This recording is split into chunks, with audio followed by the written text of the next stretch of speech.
Hello, welcome to Blues Harp again. Hey, anyway, how do you light a pumpkin with a fake candle? I'll show you in a second here, but we carved this, me and my grandson carved this up the other night. It's a Grim Reaper, and it's that time of year for Halloween, and we're using a fake candle. I'll show you how it works. I don't know who made it, but it doesn't have any information on it, but we found it at a garage sale. But yeah, it's a fake candle. There's three little AAA batteries in here. So we'll light it up when it gets dark out and show you how it works. Here's another trick I learned.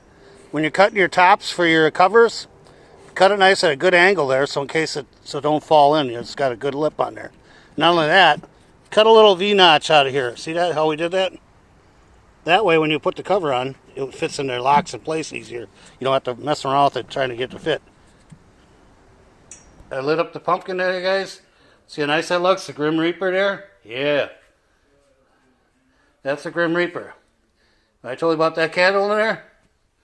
See that fake candle burning in there? I'll show you by the top. See it? There you go. Fake candle. Alright, peace from watching. Y'all take care.